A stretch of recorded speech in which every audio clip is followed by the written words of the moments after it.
Айрат привез. Ой, да молодец, давайте проходите. Даже стены этого дома излучают радость. Сын привел невесту. По удмуртским обычаям сноха или кен приходят в новую семью и ступают на подушку, чтобы будущая семейная жизнь была мягкой и легкой, как пух. Затем на эту же подушку нужно посадить молодую гостью, обязательно приговаривая теплые пожелания.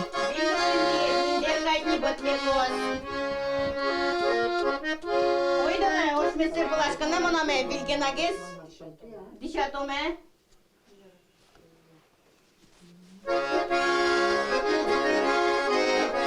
Яйцо закрываем, чтобы чужие не смотрели нашу красавицу.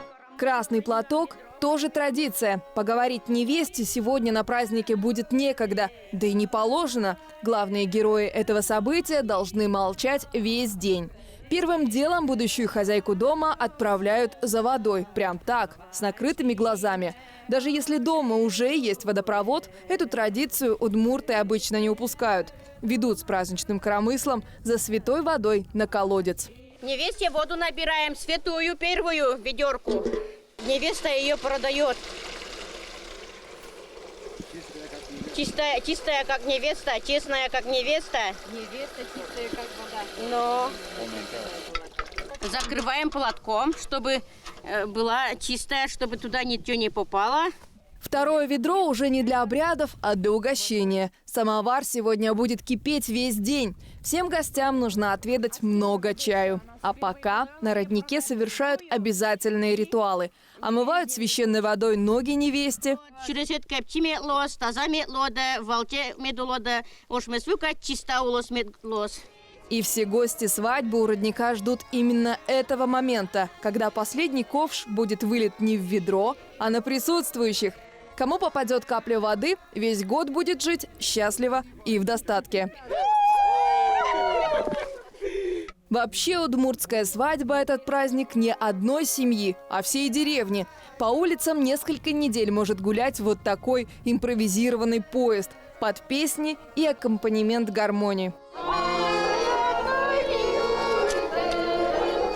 Первый семейный бюджет невеста зарабатывает сразу. Святую воду продают всем желающим. За монетки. Расплачиваться обязательно нужно звонким номиналом, отпугивая всех злых духов от молодой семьи. Денежку сейчас дам. Вот. Ой, какая вкусная, как невеста же святая.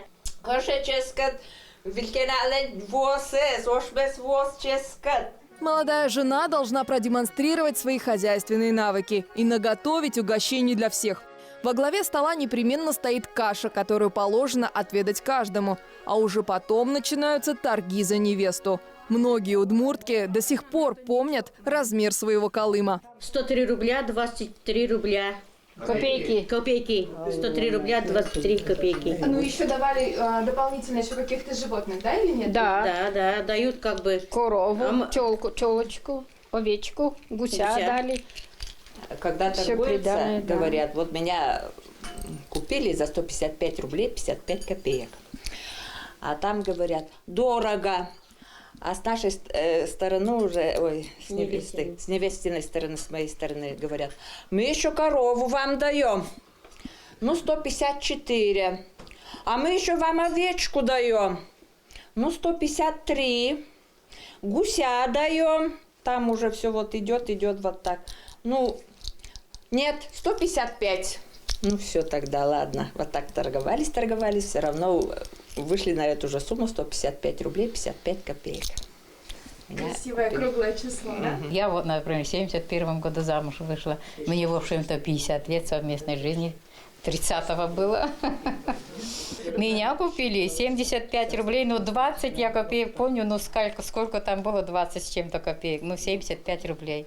Колым – это не просто традиция, но и начальный капитал молодой семьи. Деньги, предложенные за невесту, идут на нужды новой ячейки общества. В удмуртской семье почетным считалось иметь именно дочь, ведь это отличная хозяйка с самого рождения и помощница. Девочки к своей свадьбе готовятся тщательно. Собирать приданное начинают в 10 лет, чтобы не стыдно было открыть сундук перед гостями. У нас невеста богатая, с сундуком, с подушками. Вышла замуж, вошла в дом жениха. А в сундуке у нас находится невестины постельное белье, одежда, пальто, все вот это необходимое. Там платья всякие, платки, и которые она вышивала, все. Это как во время детства уже начинают вышивать у нас. Вот она вышивала, все это у ней тут находится. Подарки там, кому она хочет там своим подружкам подарить или что, вот это все там находится. Обязательно должно быть у невесты подушка вышитая, одеяло, там все необходимое, вот все у ней в сундуке. Чем больше у невесты монеток, чем богаче невеста, говорили раньше.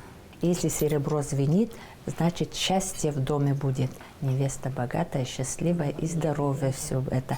Звон серебра – это здоровье, счастье и богатство.